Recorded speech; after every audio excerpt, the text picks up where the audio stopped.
Bienvenue sur mon podcast La Voix du Tao, un podcast pour vous aider et vous inspirer à revenir à vous. Je suis Christelle, professeure de yoga, tarologue et coach. J'ai créé mon activité professionnelle en 2019 après être revenue à moi profondément. Ça a été une clé sur mon chemin et ça m'a permis de créer une activité professionnelle alignée. Je suis une femme entrepreneur consciente et engagée pour mes projets de cœur. Je communique généreusement sur mon parcours et les étapes que je vis dans le monde de l'entrepreneuriat. Aujourd'hui, j'accompagne les femmes qui se disent oui avec mes programmes, coaching, enseignements et formations. Si vous souhaitez révéler votre puissance féminine, si vous êtes une femme entrepreneur ou que vous souhaitez vous lancer en tant que femme entrepreneur engagée, ce podcast est pour vous. Vous êtes au bon endroit. Belle écoute.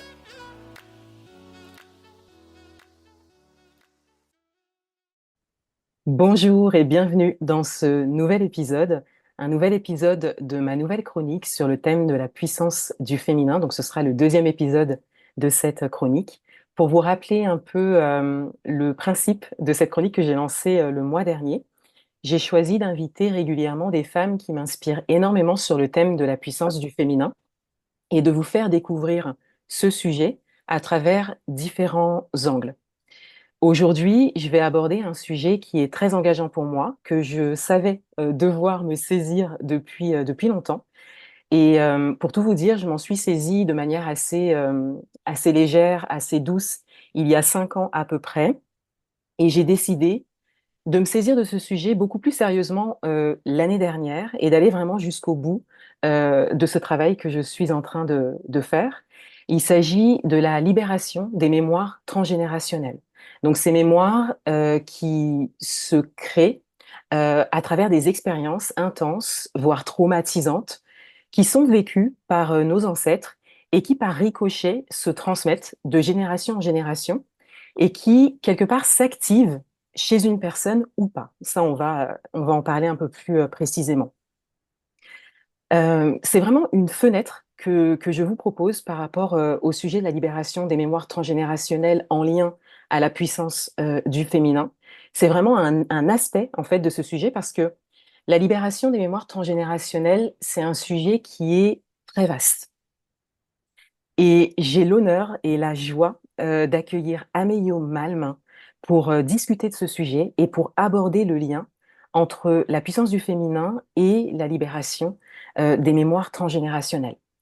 J'ai découvert Ameyo à travers ses échanges avec Anne-Claire Méret, donc dans les podcasts d'Anne-Claire Méret sur le thème de la libération des mémoires transgénérationnelles principalement.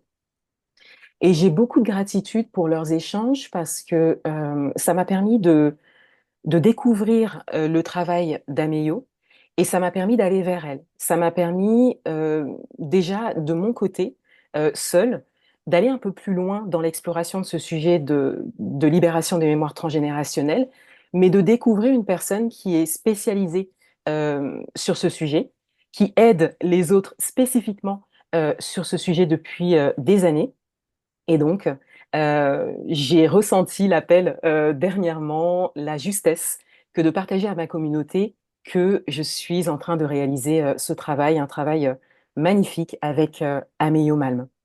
Ameyo, bienvenue et merci infiniment d'avoir accepté mon invitation et d'être là. Merci beaucoup. Merci Christelle. Bonjour à toutes et à tous. Merci de me proposer cet espace dans ton univers, dans ton monde. Et c'est avec grande joie que je suis parmi vous aujourd'hui pour vous éclairer, pour apporter des réponses à vos interrogations concernant ces mémoires transgénérationnelles, ces mémoires familiales, ces mémoires généalogiques, comme certains peuvent l'appeler, ces mémoires ancestrales, ce que moi je préfère, parce que ça englobe tout un ensemble. Donc, je vous remercie et je te remercie, Christelle, de m'accueillir euh, sur ta plateforme aujourd'hui pour discuter de ce sujet sensible, délicat et en même temps très passionnant. Merci beaucoup. Comment ça va aujourd'hui, Ameyo?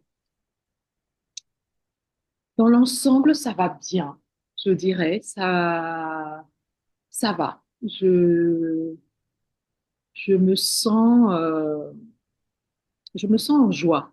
Oui, Hmm. je me sens habitée par la joie. Waouh, merci. Quels seraient tes mots de présentation?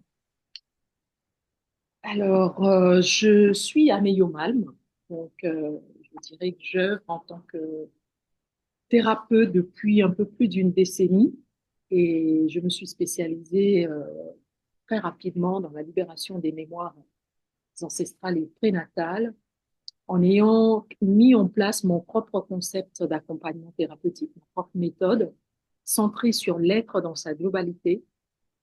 Parallèlement à l'accompagnement, je suis chercheure indépendante en anthropologie sociale et culturelle, mais également en éthologie, mais c'est vraiment l'anthropologie sociale qui me passionne. Et toujours dans l'évolution de mon activité, je suis conceptrice, créatrice et réalisatrice de produits vibratoires. Donc, voilà en quelques mots ce que je fais en servant la lumière divine, en servant l'humanité. Hmm. Merci beaucoup pour cette présentation. Et d'ailleurs, actuellement, j'utilise un des produits vibratoires et effectivement, c'est quelque chose de très puissant. Et ça, on va en reparler voilà, par rapport à ta méthode et par rapport à ton travail.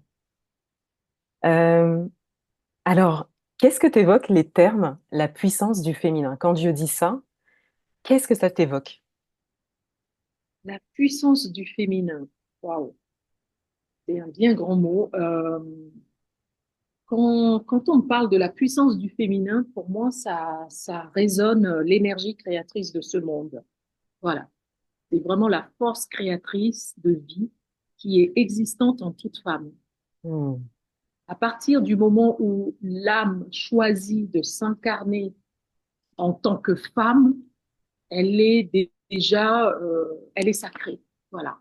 hmm, Donc, pour en revenir au féminin sacré qui a, que j'entends un peu partout, qui a le vent en poupe, les personnes font des ateliers où certaines personnes accompagnent des femmes à retrouver leur féminin sacré. hmm, Je suis pas très d'accord avec ça parce que à partir du moment où l'âme naît femme, elle est déjà sacrée. hmm, Voilà. Donc c'est vraiment cette puissance du féminin, c'est cette force créatrice existence en toute femme et qui régit ce monde. hmm. C'est très beau ça parce que ça replace quelque part l'énergie féminine ben justement à sa place, à sa juste place d'énergie créatrice en fait.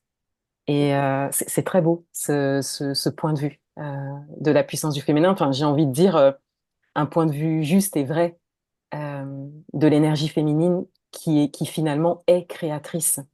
Oui, en fait, les choses sont très simples, mais on Ouais. mystifie. Je trouve aujourd'hui dans notre monde, on a perdu cette notion de simplicité, d'essentiel, et on mystifie les choses, on rend les choses un peu, waouh, presque inaccessibles pour les personnes, et on brode tout un truc tout autour, alors que les choses sont quoi? Elles sont. Mm, C'est c'est posé, c'est pas nous qui le décidons, c'est pas l'humain qui le crée, c'est déjà là. Voilà. mm, Et cette énergie créatrice, c'est elle qui régit le monde entier. Donc la mm, puissance du féminin est quelque chose qui est vraiment, qui est inné, qui est une évidence. mm. Oui, c'est ça. C'est évident. Toute femme est puissante. Toute femme incarne cette puissance. Mm, ouais. Mais bien évidemment, de par certaines blessures, meurtrissures, événements, aléas, héritages familiaux, on peut très bien perdre ou s'éloigner ou ne plus reconnecter à cette puissance. Mm, Et la flamme est toujours là. C'est quelque chose qui est là et elle est allée. C'est comme une flamme qui est à rallumer. Voilà. mm, Et on ne va pas la chercher hors de soi. Parce que on est ça, la base. C'est notre essence. C'est une essence divine. C'est une essence créatrice qui mm. habite toutes les femmes du monde. Waouh. Je suis sûre que ça touchera les femmes qui nous écoutent. Euh, Qu'est-ce que les mémoires transgénérationnelles? Les mémoires transgénérationnelles, selon moi ou selon mon expérience, selon ce que je vis, pour moi, ce sont des souvenirs, ces mémoires, parce que souvent les gens disent, ah, mémoire, les mémoires. Les mémoires, ce sont des souvenirs. Et ces souvenirs peuvent être limitants et ou positifs, hérités de nos ancêtres. Quand Hmm. nos aïeux ont fait face à des blessures émotionnelles, des situations d'injustice, aux événements traumatiques non résolus, la charge énergétique et émotionnelle se transmet de génération en génération. Hmm. Et c'est ce qui constitue ces mémoires transgénérationnelles. Oui. Et donc, pareil, j'aime bien que les choses soient courtes, simples et claires pour les gens parce que déjà, c'est pas évident le transgénérationnel. Il y a des gens qui se perdent. Quelle est la différence entre les mémoires généalogiques et les mémoires transgénérationnelles et les mémoires familiales et les mémoires ancestrales ou les mémoires prénatales? C'est la même chose. Sauf que prénatal, c'est tout ce qui existait avant notre naissance. Oui. Donc, exactement. Mais moi, j'aime bien utiliser le terme des mémoires ancestrales et prénatale, parce que cela inclut aussi bien le transgénérationnel, donc ce que je viens d'expliquer, le vécu de nos ancêtres hérités, mais également ce qui s'est passé au moment de la conception, l'énergie dans laquelle les parents ou nos parents étaient quand ils ont décidé de nous concevoir. Oui. Il y a des blessures que nous héritons à ces moments-là également.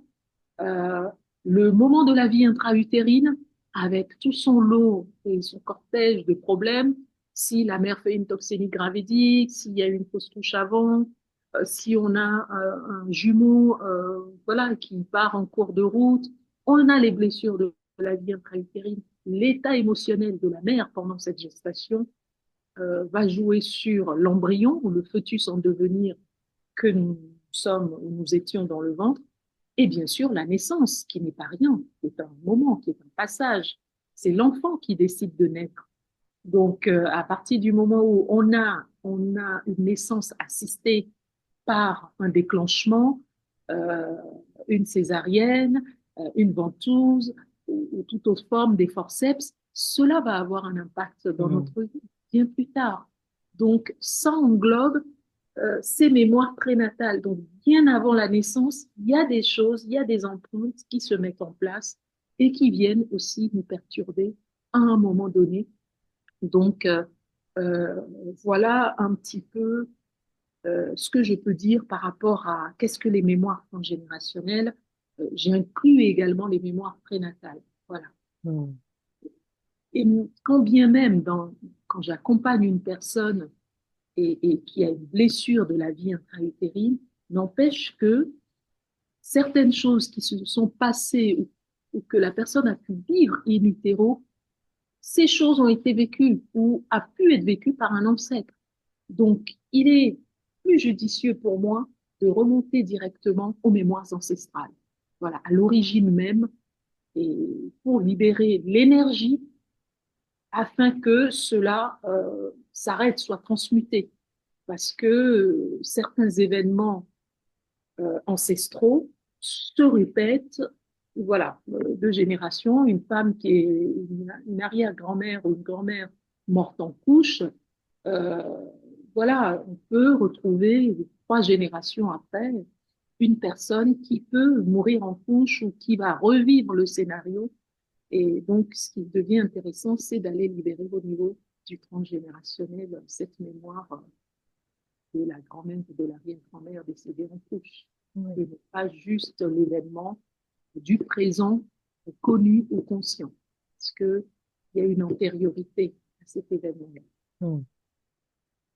Et quand on parle de libération de mémoire, si je reprends tes termes, on a cette idée donc de libération d'une énergie, d'une charge De la émotionnelle, charge énergétique, la charge émotionnelle, énergétique émotionnelle. émotionnelle. En fait, si vous voulez, ce n'est pas le vécu de l'ancêtre, mais c'est l'énergie, cette énergie traumatique ou cette énergie qui s'est cristallisée mais c'est tout comme si on vivait la même chose. Mm. Pour Ouais. ceux ou ces personnes qui libèrent certaines blessures ou certaines mémoires traumatiques, ils ont vraiment l'impression, soit à travers un rêve ou par leur corps, de vivre le bombardement ou le trauma que l'ancêtre avait vécu, alors que ce n'est que la charge émotionnelle, la charge énergétique du Mm. trauma. Ouais. Et quel rôle jouent-elles ces mémoires dans nos vies actuelles? Ou quel Alors, rôle peuvent-elles jouer? alors, ces mémoires, elles peuvent avoir des conséquences importantes sur le présent et peuvent pousser des personnes à ressentir des blocages, des émotions lourdes, des déséquilibres, ou à reproduire des schémas répétitifs inexpliqués Mm. par rapport à leur présent, en fait.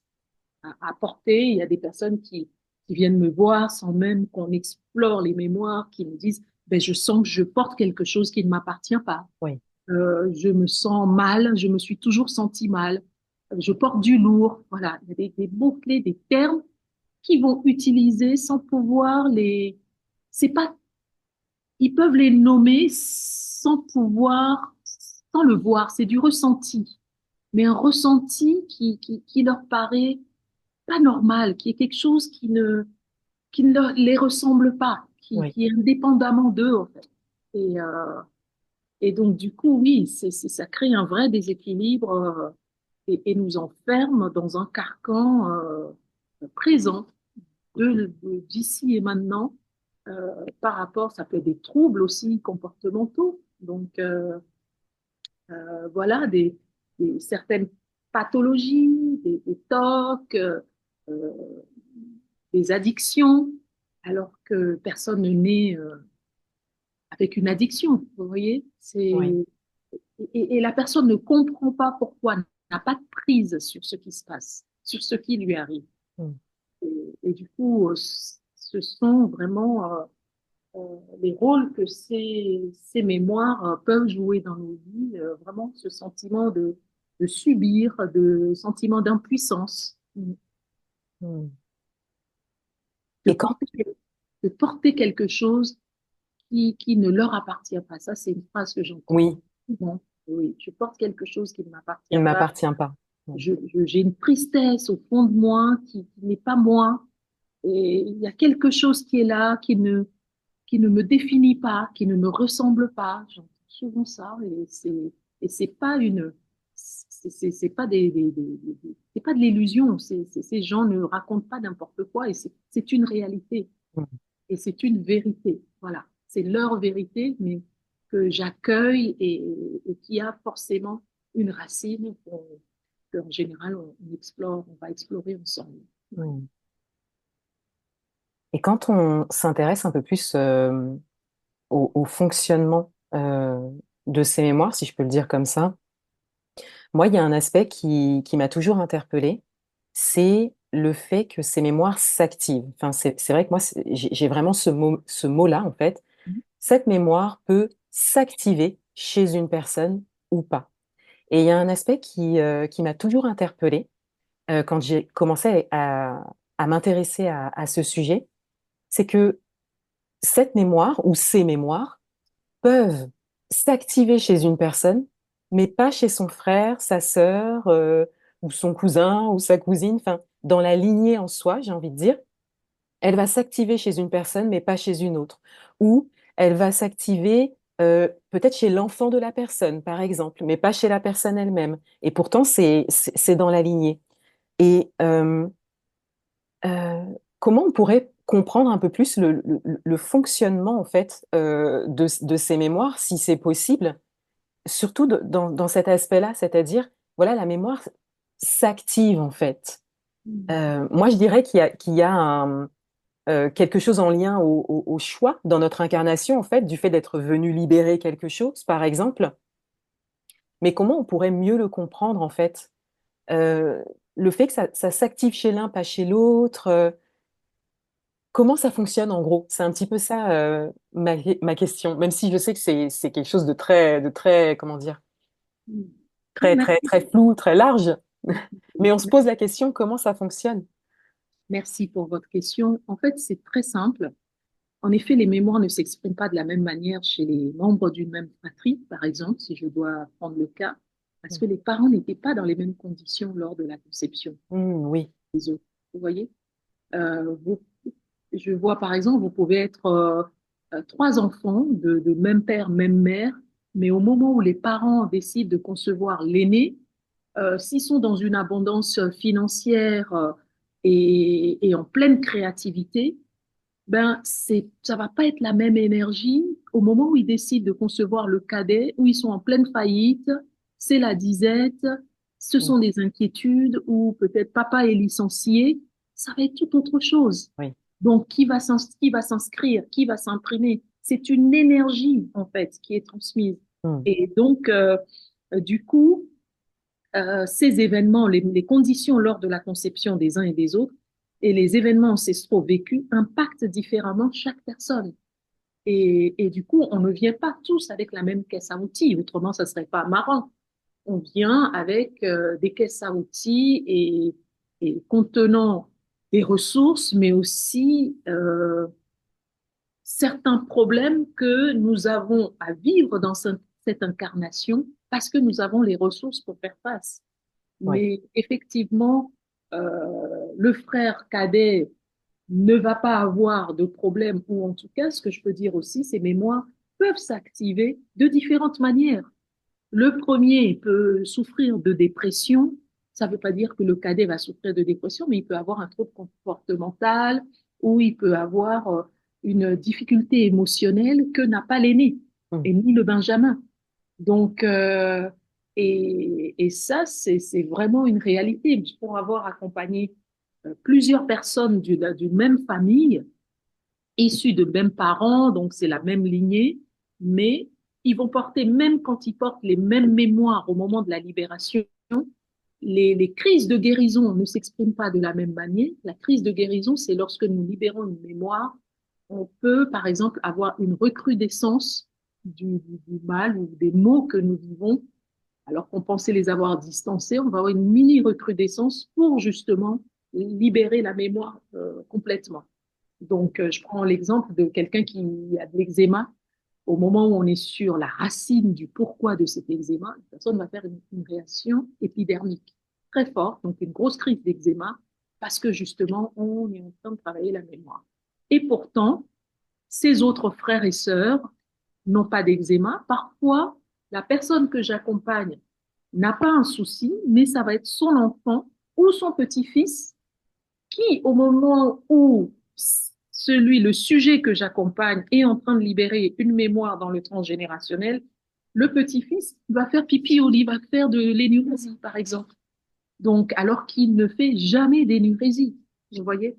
Mm. Donc, et en fait, c'est l'énergie libérée va s'exprimer chez une personne qui peut-être ne porte pas cette mémoire-là directement, mais nous sommes tous interconnectés en quelque sorte. Donc, et aussi, je dirais que euh, vous, quand vous travaillez sur vous, vous libérez en quelque sorte aussi vos descendants indirects d'un certain pourcentage, parce que nous attirons à nous les situations, les événements en résonance. Donc, c'est une question de fréquence.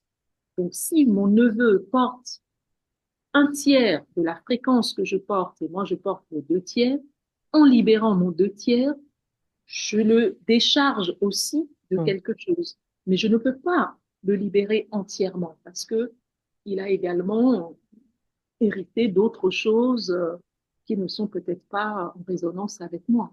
Mm. Les résonances communes font que il n'y a plus de prise en fait. C'est pour ça que certaines personnes se disent, viennent me voir et me disent, oh là là, avec ma sœur aînée, on se parle plus, ça fait 10 ans, où les rapports sont très tendus. Et au fil des séances, à un moment donné, la même personne me dit, oh c'est génial avec ma sœur, je sais pas ce qui s'est passé, mais aujourd'hui on est inséparables, on s'entend très bien, c'est fluide, alors que j'ai pas vu la sœur aînée en séance. Donc, Mm. c'est simplement la vibration commune que l'une d'elles a libérée fait que le courant passe entre elles. Voilà. Hmm. Donc, Merci. je ne sais pas si c'est un peu plus clair pour vous, mais à la base, je dirais que c'est cette activation dont vous parlez découle du fait que nos parents ne sont pas forcément, ou en tout cas sont dans des conditions euh, différentes lors des conceptions de chaque enfant. Ouais. Hmm. Merci. Oui, c'est beaucoup plus clair. Et pourquoi une libération serait nécessaire? Parce que entamer un chemin de libération de ces mémoires, c'est un choix. Euh, Pourquoi ce serait nécessaire? Donc, qui est quelque chose qui vraiment est nécessaire dans notre parcours de vie, d'entamer ce chemin de libération de mémoire transgénérationnelle. Se libérer permet de mieux se connaître déjà, de comprendre et mieux savoir qui on est, quoi. Ouais. Je trouve, hein, de s'approprier son histoire, de faire la paix avec son passé, de mieux gérer ses émotions. Je dis toujours, on ne se débarrasse de rien. Quand j'entends les gens dire, oui, je veux me débarrasser de ça, j'en ai marre, ou avec une pointe de colère, on se débarrasse de rien, mais on transmute. On fait vraiment la paix en soi avec un passé, avec une histoire. Ça ne veut pas dire que l'histoire n'a pas existé. Elle a existé, mais je suis en paix avec ça. Je suis paisible par rapport à ça. Ça ne me fait plus réagir. Donc, et surtout retrouver une souveraineté intérieure, quoi. Mm. S'alléger, voilà. Euh, Se libérer de ses mémoires, c'est vraiment s'alléger, alléger sa vie et ne plus être en conflit avec le monde. Il y a des gens qui sont en guerre avec le monde entier ou qui en veulent à la planète entière. Mais en fait, ils sont en guerre avec eux-mêmes. Mm. Le monde est en eux, en fait. C'est pas un monde extérieur, mais c'est leur monde intérieur avec lequel ils sont en conflit. Et ce monde intérieur est constitué de notre carte du monde, de ce qui nous a façonné, de l'histoire de nos parents, des croyances limitantes, de plein de choses.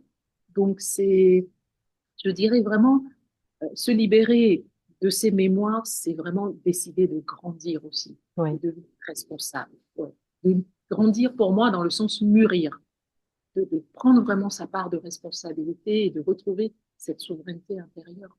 Ouais. Mm. Et en lien au sujet, pardon, de la puissance du féminin, en quoi cette libération serait un symbole de la puissance du féminin? Alors, en quoi cette libération est un symbole de la puissance du féminin? Cette libération ou la libération favorise la recirculation de notre énergie créatrice, Ouais. dont on parlait au début. Si la puissance du féminin est une énergie créatrice, cette libération favorise cette recirculation de cette énergie créatrice, mais aussi la reconnexion au vivant en soi. Voilà, ça c'est hyper important parce que par expérience, avec certaines mémoires douloureuses, traumatiques, j'ai eu affaire à des personnes qui étaient dissociées, coupées d'elles-mêmes, et en se libérant, ces personnes, souvent des femmes, Mm. qui ressentent ou reconnectent de nouveau à leur puissance matricielle, à cette puissance créatrice, au désir sexuel, au feu créateur qu'elles pensaient éteint à jamais ou inexistant. Ouais. Et ça, c'est vraiment, je l'ai vécu plusieurs reprises, quoi, de revoir ces femmes comme une chaleur ou quelque chose qui renaît en elles. Oui. Et j'ai même certaines femmes qui pensaient qu'elles n'avaient plus de libido, qui ont tellement vécu, et surtout la dissociation. Une dissociation se produit aussi quand on a vécu des multi-traumas. Voilà, on a été traumatisé à plusieurs reprises. Du coup, certaines n'ont plus de libido, ne sentent plus si elles sont vivantes, si elles ne sentent plus circuler ce chi ou ce ki en elles, cette énergie vitale.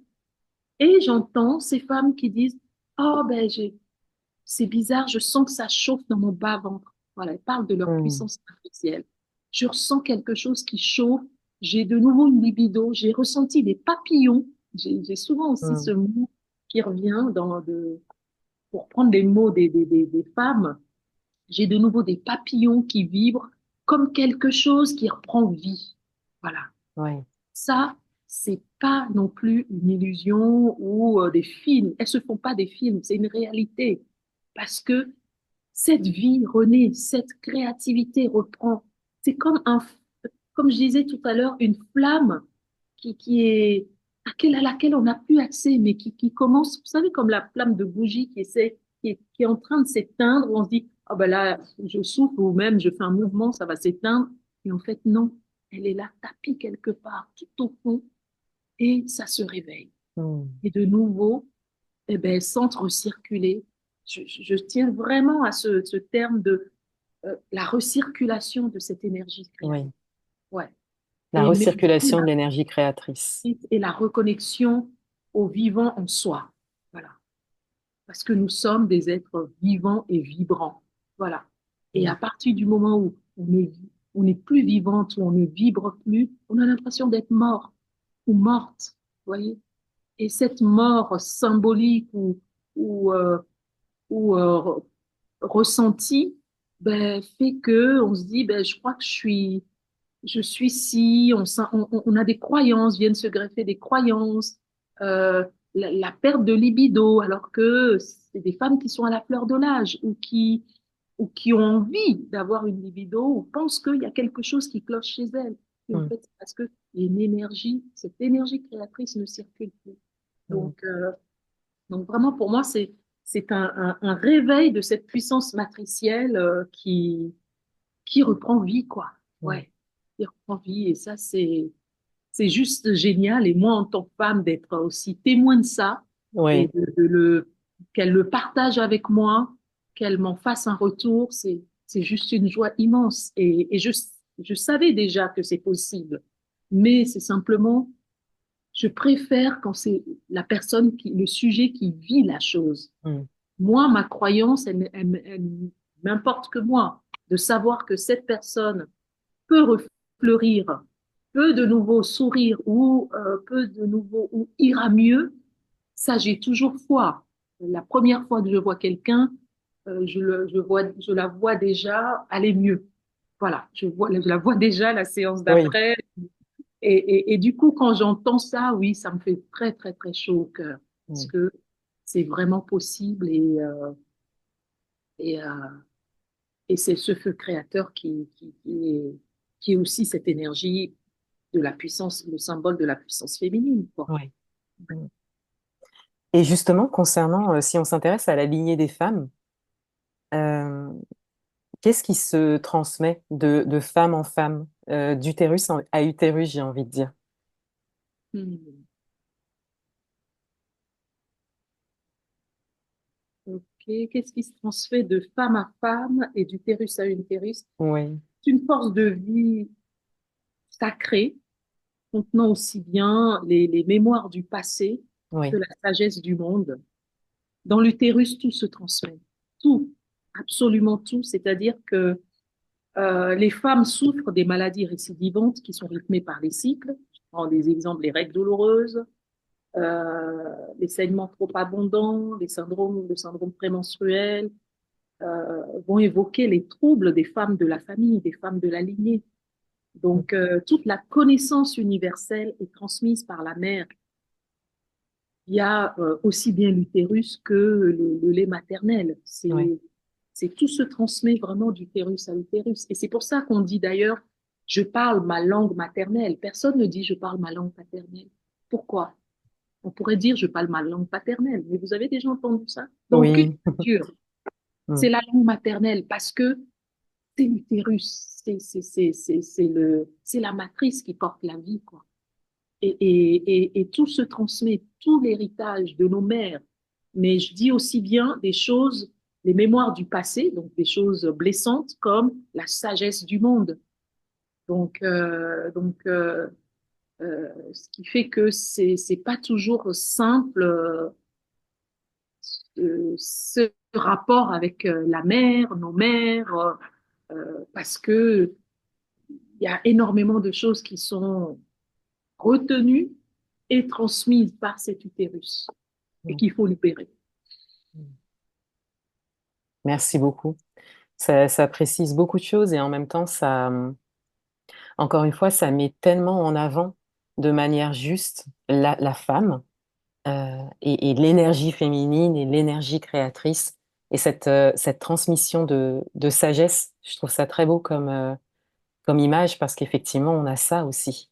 On a Bien la sûr, et transmission de mémoire, c'est mais on a cette sagesse, la sagesse du monde. Je trouve ça très beau.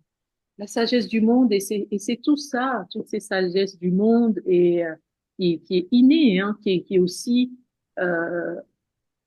qui est aussi dans notre corps. Voilà, le corps a une sagesse mémorielle. Ouais. D'où la raison pour laquelle je libère ces mémoires au niveau du corps, parce que le corps a une sagesse mémorielle, mais également, c'est toute cette sagesse ou cet utérus ou ces transmissions qui m'ont inspiré l'huile sacrée féminité, qui est Mm. une huile que toutes les femmes devraient utiliser, parce que c'est vraiment euh, cette huile sacrée restaure la femme, guérit la femme, c'est l'élégance. On ne peut pas définir ce que c'est la féminité. C'est comme dire qu'est-ce que la femme ou vouloir définir la femme. C'est quelque chose d'illimité, c'est quelque chose d'infini, c'est quelque chose d'éternel. Ouais. Mais cette sagesse du monde et que porte la femme aussi, les valeurs de nos mères, et c'est ce qui m'a inspiré vraiment et ainsi que toutes les femmes du monde ou toutes les femmes que j'ai accompagnées jusqu'à présent en, en 13 ans d'activité, c'est ce qui m'a inspiré cette huile féminité. Donc, Mm. qui Mm. répare, qui restaure, qui élève, qui soutient, qui anoblit, voilà, qui redonne à la femme sa place, quoi. Ouais. Cette place divine, cette place sacrée, cette place de noblesse, de couronnement. Voilà. Mm. Mm. Est-ce que tu aimerais nous partager ton chemin de libération à travers peut-être un exemple ou des mots libres, tout simplement? Pourquoi un chemin de libération? Peut-être un exemple personnel aussi, et pourquoi avoir décidé d'aider l'autre spécifiquement sur ce sujet? Euh, oui, alors un cas perso de chemin de libération. Ah oui, bon, ce cas-là, je l'oublierai jamais. Donc, je ne peux que le partager. Je le partage souvent en accompagnement individuel. Euh, Comment ce cas-là s'est exprimé moi dans mon clan, parce qu'après, d'une personne à l'autre, nous ne portons pas les mêmes choses, ou en tout cas, les mémoires ne s'expriment pas de la même manière. Moi, j'ai un cas personnel que j'ai vraiment travaillé parce que j'ai 47 ans Mhm. et j'ai eu mon permis de conduire il y a 6 ans. Et ce permis de conduire a été mon cas le plus lourd, le plus compliqué que j'essayais de travailler de toute manière, par toutes les voies possibles. Quand je dis toutes les voies, c'est-à-dire même des thérapies auxquelles j'aurais pas fait appel aujourd'hui, comme les constellations familiales ou d'autres choses, parce que depuis l'âge de 23 ans, j'essayais de passer mon permis et impossible de l'avoir, impossible d'aller au bout. J'ai dépensé une fortune et en fait, j'ai dans mon clan un veto, c'est-à-dire les femmes n'ont pas le droit de conduire. Les Mhm. femmes ne peuvent pas conduire leur vie, leur véhicule. Mhm. Parce que conduire, avoir son permis, c'est conduire sa voiture, et la voiture, symboliquement, c'est son corps. Et aujourd'hui, je vous parle avec du recul, mais au moment où je pense que j'ai fait plusieurs tentatives, j'ai arrêté. Quand j'ai déménagé, j'arrivais dans un nouveau quartier, je réessayais. Et en fait, le miracle, parce que pour moi c'est vraiment un miracle, mais en même temps, j'ai vraiment œuvré et j'ai pu me délivrer toute seule parce que Mhm. j'ai fait plusieurs thérapies, j'avais fait des constellations familiales, c'est d'autres choses que l'on me racontait. En fait, à travers les choix ou les outils, c'était pas la faute des thérapeutes, hein, je tiens à le préciser, les choix ou les outils thérapeutiques que je faisais à l'époque étaient aussi en fonction de mon niveau de conscience. Donc, et comme toujours, toute personne, quand nous faisons des choix de thérapeutes ou d'outils qui nous accompagnent, c'est en fonction de notre niveau de conscience. Sauf que euh, à l'époque, ben moi je pensais que c'était le thérapeute qui était pas bon, la thérapie qui ne marche pas, rien ne fonctionnait. J'ouvrais cette porte, on me racontait autre chose. Et en fait, j'ai pu me délivrer toute seule en ayant parlé à l'univers, en ayant parlé à mes ancêtres femmes, de Mm. me lâcher la grappe. J'ai vraiment fait un rituel, mais vraiment un rituel avec le cœur, avec toutes mes émotions. Et j'ai passé mon permis pendant mon mois de conception. Voilà. Donc, une des choses aussi, j'accompagne des personnes où les rendez-vous, je les donne en fonction des dates de naissance, des dates de conception, parce qu'à la conception, les mémoires s'impriment pour venir s'exprimer à la naissance. Et quand on observe bien, nous avons toujours un des mois qui est plus joyeux que l'autre. Certains ont la naissance triste, la conception joyeuse, d'autres la conception lourde, la naissance joyeuse ou inverse, ou peut-être ils acquièrent un appartement pendant leur mois de conception, signent certains contrats ou ont des faveurs selon l'un des mois ou l'autre. Et moi, il s'avère que ben, mon mois de conception, j'ai encore passé mon permis. À l'époque, j'habitais à Vincennes et j'ai eu deux passages ratés. Je ne sais pas pourquoi. Donc, j'ai peur, la panique, tout. C'était même plus rationnel, en fait, les problèmes que je rencontrais. Mm. Et un soir, bah, le moniteur m'a dit, bah, écoutez, Améio, on va vous donner une dernière date parce que j'allais déménager pour Poitiers. Et je me suis dit, mais c'est pas possible, quoi. Il faut vraiment que j'ai ce permis. C'est pas possible je vais encore rater, arriver dans une nouvelle ville et tout recommencer. Je dis, mais qu'est-ce qui se passe? Et là, j'ai décidé un soir, j'ai fait un rituel, j'ai parlé aux ancêtres, j'ai parlé aux femmes de ma lignée, j'ai parlé vraiment avec tout mon être et j'ai eu la date du permis Mm. qui était à quelques jours de ma conception, mais c'était mon mois de conception et j'ai eu mon permis, mon mois de conception. Et quand je l'ai passé, je ne savais même pas que je l'avais eu, je pensais que c'était encore un raté. Et quand la monitrice m'a appelé pour me dire, Amélie, vous avez votre permis, je n'en revenais pas. Je n'en revenais vraiment pas, mais ça a été une énorme délivrance et surtout, euh, j'ouvrais la voie en fait. J'ouvre la voie pour que ce soit ma sœur, mes nièces, et parce que c'est vraiment les femmes. Ma mère n'a pas son permis, mes tantes n'ont pas le permis. Donc il y a vraiment une problématique par rapport à cette autonomie et cette indépendance chez la femme qui était qui était verrouillée, qui était non autorisée, Mm. 6 générations au-dessus dans ma lignée, en fait.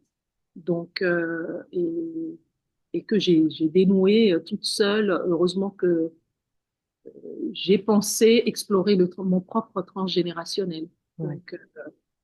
Donc voilà ce que je peux partager parce que pour moi, ça a été des années, beaucoup d'investissements financiers et pour me sentir libre, pour sortir de la dépendance aussi à l'autre, pour me prouver que j'en suis capable et m'affranchir vraiment de cette lignée de femmes qui, quelque part, se sont contentées du fait que ben, elles n'y arrivaient pas, elles peuvent pas conduire et sont tributaires soit de leur époux ou d'autres personnes. Mm. Donc, et voilà, donc c'est vraiment pour moi une victoire, oui, dans mon Mm. histoire ou dans mon parcours ou dans mon cheminement thérapeutique.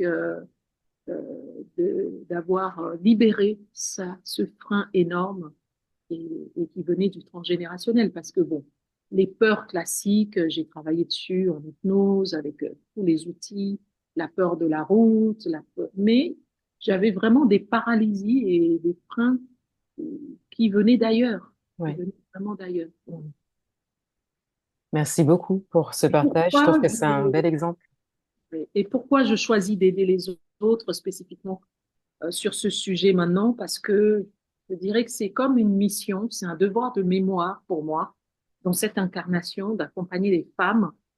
Et j'ai une admiration pour la femme, pour les femmes en général, pour nous femmes, parce que je nous trouve vraiment résilientes, puissantes, fortes, à la fois vulnérables et très dignes.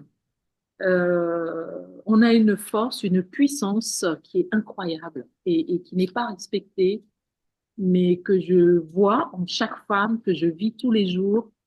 Et je dirais que plutôt que de pourquoi j'aide spécifiquement les gens sur ce sujet, il me fait vraiment plaisir de couronner mes sœurs d'âme, quoi. Vraiment. Parce que moi-même, j'ai toujours été couronnée par des femmes. J'ai toujours été soutenue par des femmes, accompagnée par des femmes. Les nombreuses thérapeutes qui m'ont accompagnée par le passé étaient des femmes. Même aujourd'hui, en tant qu'accompagnante, euh, je reçois beaucoup de soutien des femmes. Je suis couronnée par des femmes et c'est de mon devoir de couronner mes sœurs, en fait. Ouais. Et c'est une mission. C'est vraiment une mission. Bon, après, j'ai une majorité de femmes, hein, mais je pense que c'est écrit d'avance, quoi, que ce soit mon accompagnement soit centré sur la femme et aider mes sœurs à se redresser. Voilà, ouais, mes sœurs du monde entier, vraiment. Parce que Waouh. entre femmes aussi, il n'y a pas ce soutien, il n'y a pas cette aide de vouloir voir sa sœur ou son femme s'élever. Et moi, il n'y a rien qui me fait le plus plaisir que de voir voilà, une sœur de cœur s'ouvrir, s'éveiller, s'élever, me dépasser, faire mieux que moi. C'est un bonheur parce qu'il y a quelque chose qui nous unit qui est cette matrice, quoi, qui est cette puissance matricielle. Et que là où moi je vais faillir, l'autre peut réussir. Et c'est OK parce que on est liés par un point commun. On est vraiment liés. Après, c'est certainement une volonté divine, hein, mais moi, c'est les mots que je mets dessus. Je vais pas le chercher spécifiquement et j'ai également eu des synchronicités, surtout en tout début d'accompagnement. À l'époque où j'avais mon cabinet Boulevard Magenta, j'avais eu une jeune femme qui était venue me voir juste pour des règles douloureuses, un problème féminin. On a fait des séances. À l'époque, je n'œuvrais pas de cette manière. J'avais peur d'approcher le transgénérationnel, donc je faisais des séances de rencontres avec le père, avec la mère, des séances de sophronique, mais assez profondes, mais qui avaient des étapes.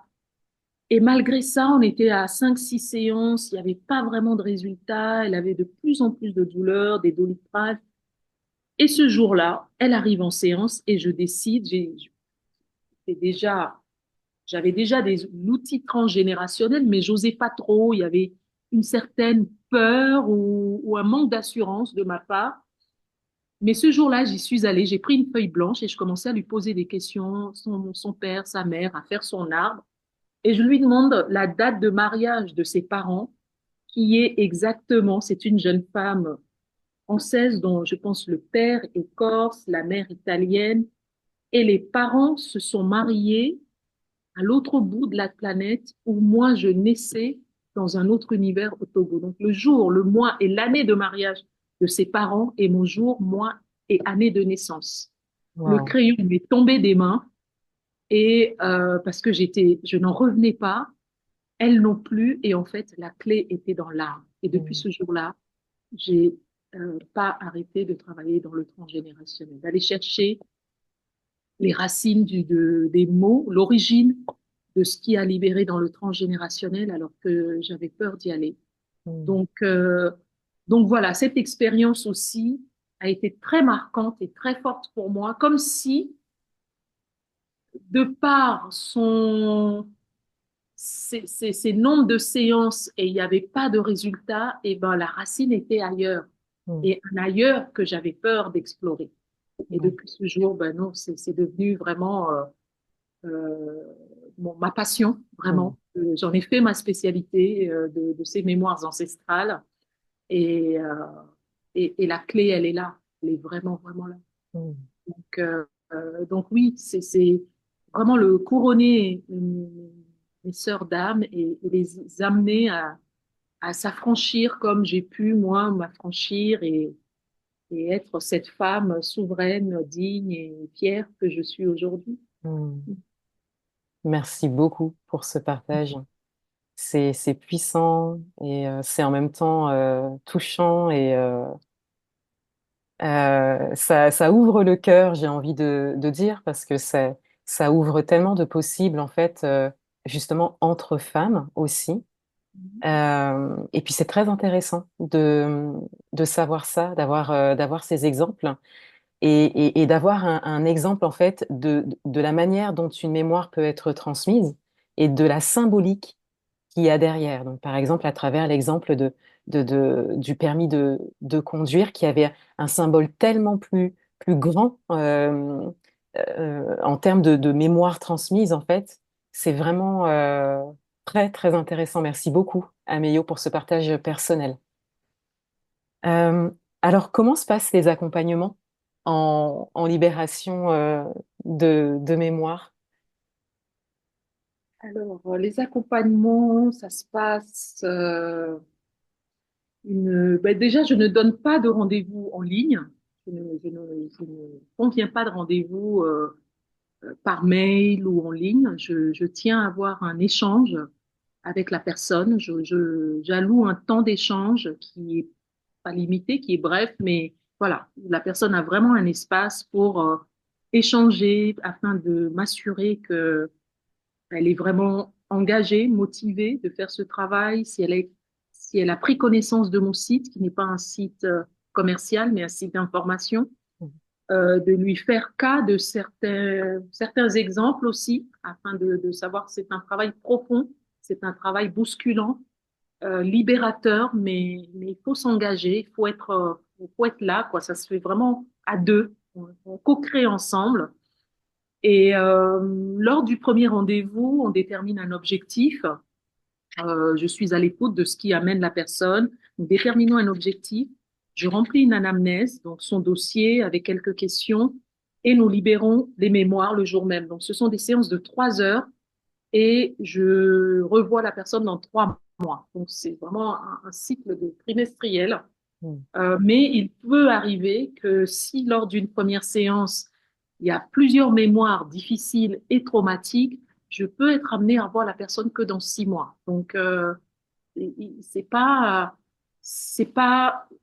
verrouillé, c'est vraiment du cas par cas et je suis vraiment centrée sur la personne euh, par rapport à ce qui est là dans l'instant T et d'un commun accord, voilà, de se revoir dans un laps de temps pour déjà intégrer, digérer, libérer tout ce qui a été évoqué ou ramené à la surface lors de nos séances thérapeutiques.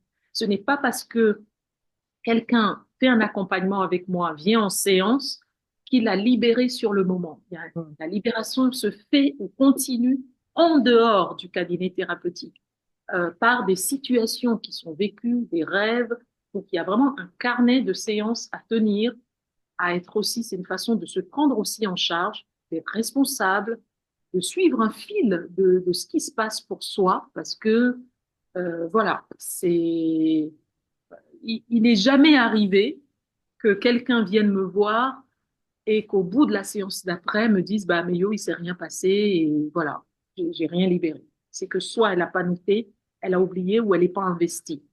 Mais j'ai rarement eu ça. Même des personnes qui n'étaient pas engagées ou qui avaient peur ont quand même eu des libérations et m'ont écrit en disant, voilà, je suis peut-être pas encore prêt et j'ai sous-estimé la puissance de ce travail, donc j'ai besoin de temps et de mieux revenir quand je serai peut-être plus mûre ou plus décidée à m'affranchir de certaines choses. Donc, euh, dans un cas comme dans l'autre, je trouve ça fair play et je trouve ça euh, très intéressant d'avoir aussi ces cas de figure de personnes qui ont pu être secouées Mm. et décident de, oula, je fais marche arrière ou je ne reviens plus parce que c'est pas le moment pour elles d'aller explorer les méandres de leur vie. Ouais. Mm. Justement, je m'étais noté cette question parce qu'il y a certaines personnes qui sont peut-être pas prêtes à faire face à ce travail qui est personnel et très engageant. Mm. Euh, et ça peut donc se manifester par le fait de commencer le travail mais de pas continuer, ou peut-être ne même pas commencer le travail ou ne même pas le considérer peut-être. Ça se manifeste de différentes manières. Ça peut être des résistances, des Mm. actes manqués, des sabotages. Mm. Oui. La personne a rendez-vous, mais a raté le train. Parce Mm. qu'il y a les peurs qui sont dominantes, les garde-fous. Il y a également en séance certaines personnes qui essayent de mettre en avant une familiarité ou une sympathie, alors que je suis plutôt dans l'empathie et je ne suis pas là pour sympathiser avec elle. Donc, ce sont Mm. aussi des stratégies de fuite, euh, de contrôle mental. Il y a également l'ego surdimensionné qui peut être là, Mm. qui se traduit par ces peurs justement d'aller explorer des choses difficiles, les résistances au niveau du corps aussi. Oui. Donc, quand c'est pas le mental qui essaye de contrer, ça peut être pendant la séance où la personne doit relâcher, elle essaye de maîtriser le corps, sauf qu'on ne contrôle pas le corps.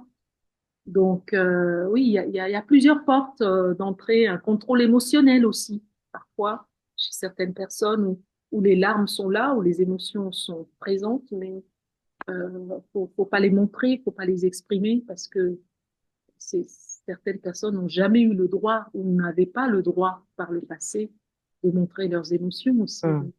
Oui. Donc, du coup, d'où, d'où, d'où ce cadre thérapeutique intime, chaleureux, bienveillant, doux, mais en même temps, je ne suis pas là pour caresser dans le sens du poil, quoi. Voilà, Mm. il faut y aller. Il faut y aller et j'appelle un chat un chat. Et même quand c'est difficile, euh, j'enveloppe, mais la vérité est toujours là et c'est ma lumière. Donc, parce que je tiens à ce que la personne s'affranchisse, se libère Mm. et parfois, certaines personnes, faut les- leur tenir la main de manière ferme, un peu comme un enfant qui apprend à marcher, mais qui serait prêt à vous lâcher la main et se mettre en danger, courir, traverser la route. Ben, il Mm. faut juste le tenir d'une poigne un peu plus ferme et l'emmener quand même, quoi. Mm. Et, mais toujours avec la volonté, bien sûr, de mon consultant. Je ne fais rien sans l'accord de l'autre, mais il y a bien sûr ces attitudes ou ces choses qui font partie du jeu de libération ou de résistance à ne pas aller voir ce qui peut faire très mal, quoi. Oui. Mais, ouais. Mm.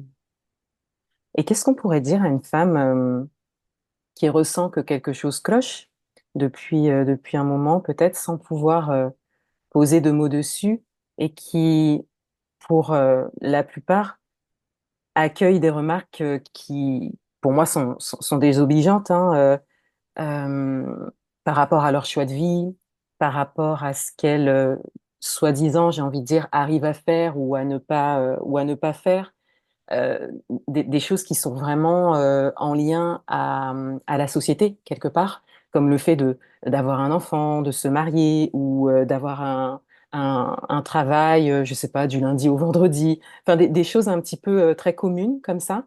Euh, une femme qui déjà se sent dérangée, sans trop comprendre pourquoi, mais qui en plus de ça doit faire face aussi au regard des autres quelque part, mais aux mots des autres euh, aussi, euh, et qui se sent quelque part un peu à part ou incomprise ou qui sait pas trop où regarder, mais qui ressent ça à l'intérieur d'elle. On en a parlé un petit peu au début parce que c'est de l'ordre du ressenti, sans forcément pouvoir l'expliquer.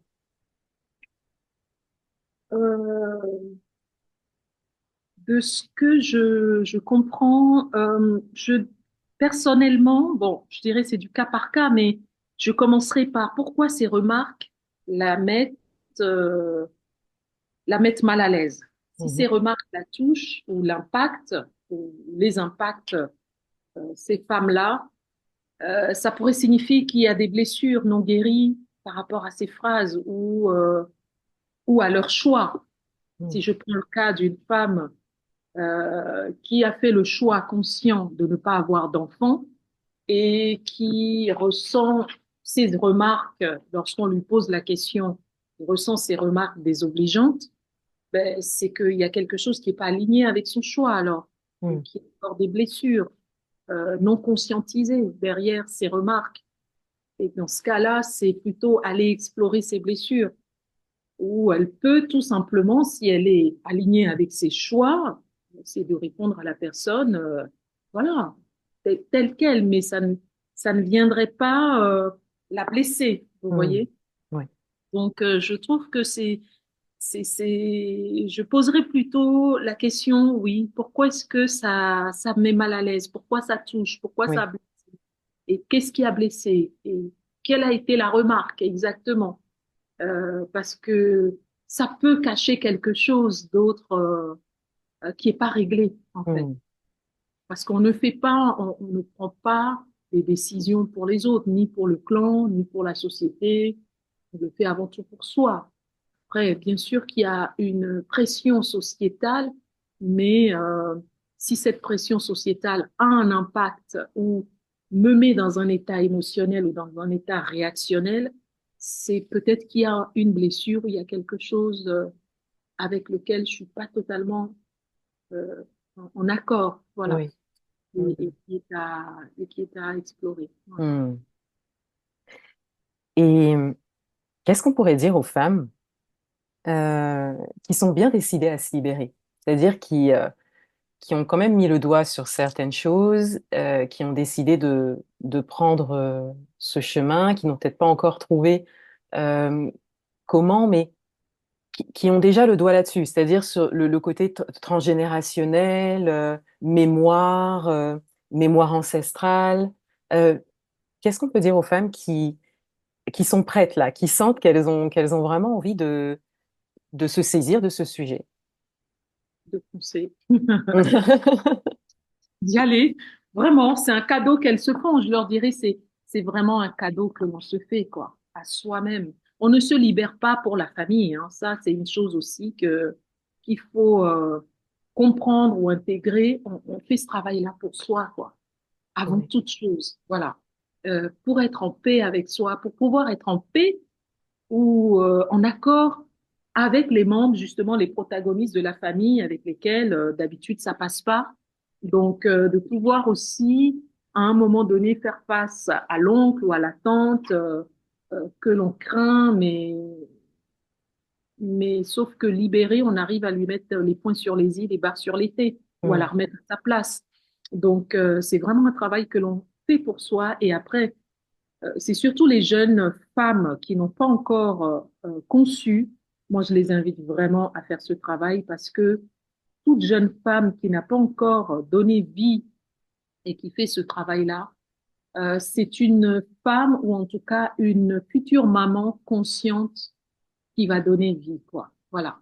Et je le vois pour avoir accompagné des jeunes femmes qui faisaient par le passé n'importe quoi de leur corps, de leur intimité, qui prenaient la pilule, qui avaient vraiment une vie chaotique. Aujourd'hui, ce sont des femmes conscientes, raisonnées. Certaines ont arrêté la pilule, sont à l'écoute de leur corps, arrivent à avoir un cycle fluide, libre, et elles se sont libérées de plein de choses qui font que je suis sûre que ces femmes devenant des mamans en quelques années vont être des mamans conscientes. mm, Voilà. En tout cas, ne procréeront pas de la même manière.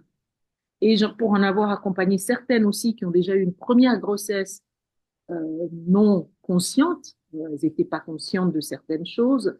C'est pas péjoratif hein, quand je dis être conscient ou non consciente, c'est vraiment juste mettre de la conscience sur ce que l'on fait ou ce qui est juste pour nous oui, et ont eu cette première grossesse, voilà, non conscientisée.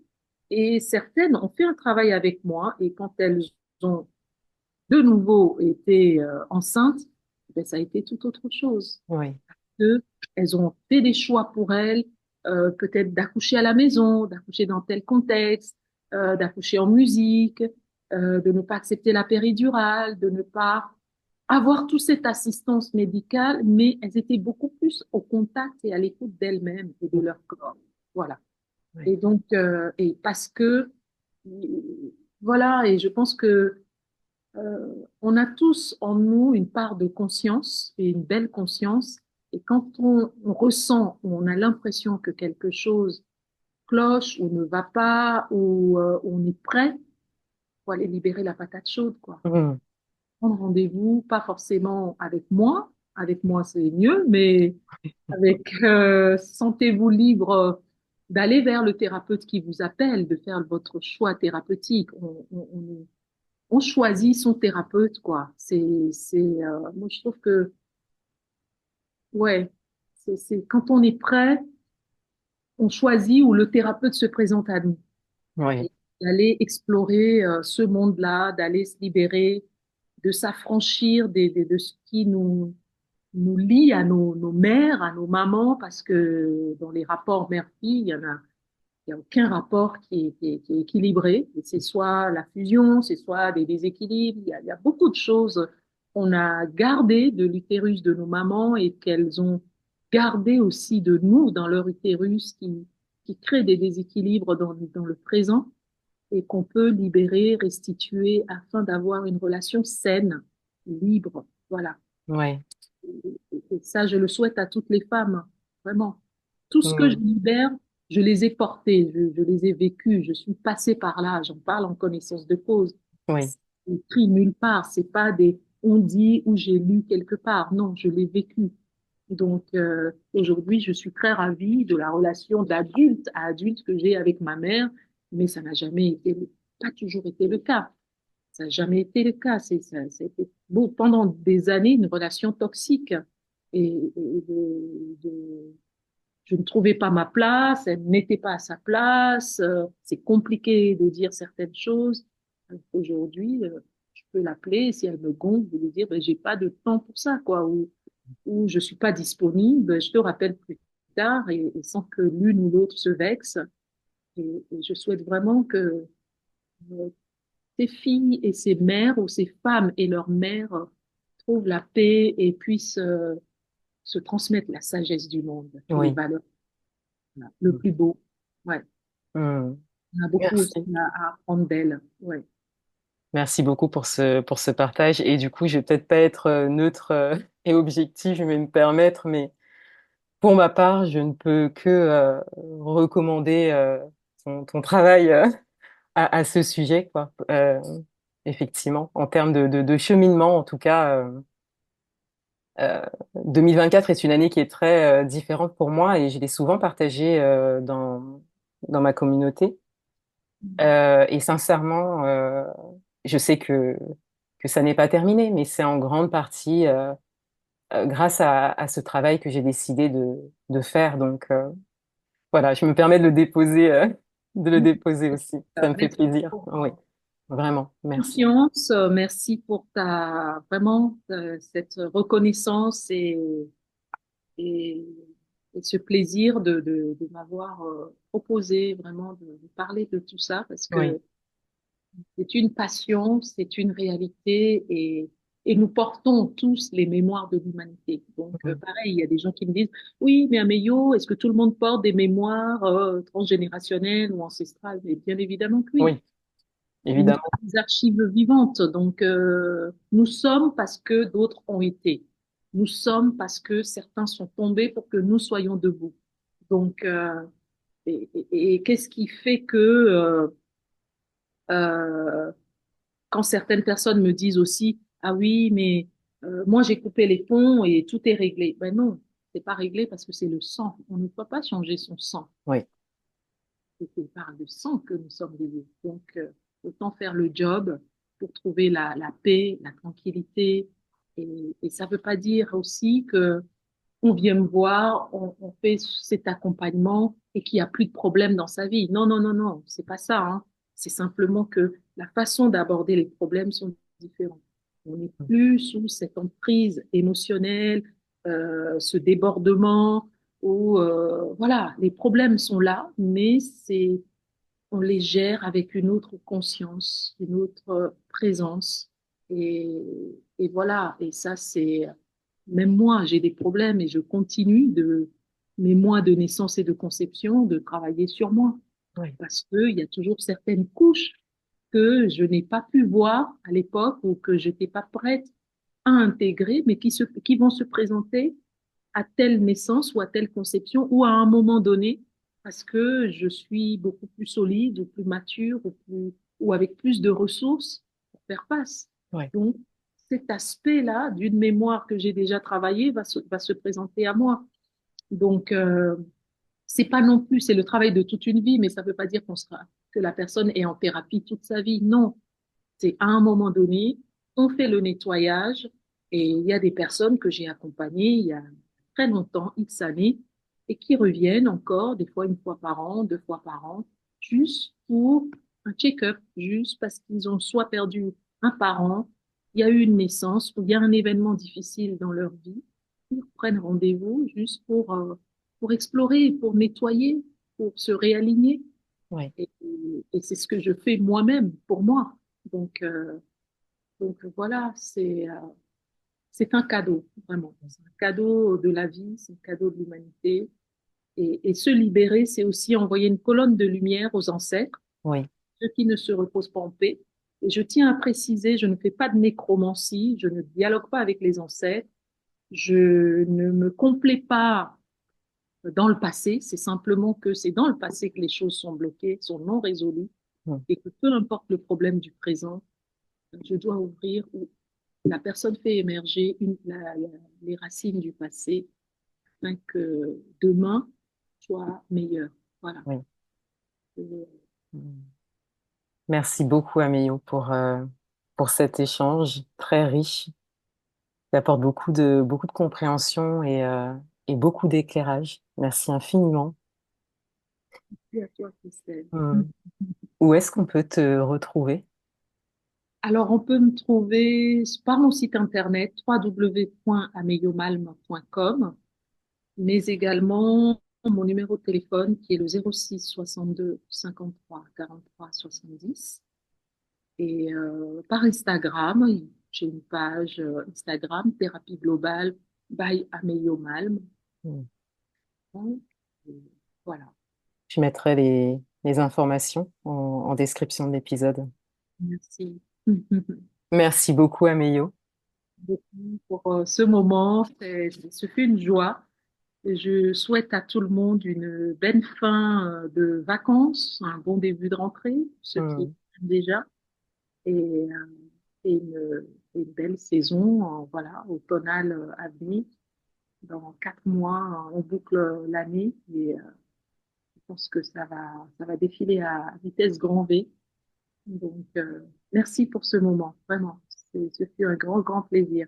Avec plaisir. C'était une grande joie pour moi aussi. Merci. À Et très merci. bientôt. À bientôt et merci à toutes et tous de nous avoir écoutés. À bientôt. Merci pour votre écoute. Je vous invite à partager l'épisode s'il vous a plu, à suivre le podcast et à laisser un avis 5 étoiles. Vous pouvez me retrouver également sur mes réseaux sociaux, Instagram, Facebook et Telegram, @toutes nos couleurs. Et si vous souhaitez aller plus loin, consultez le lien en description de l'épisode pour voir les détails de mes programmes, accompagnements et formations. À bientôt.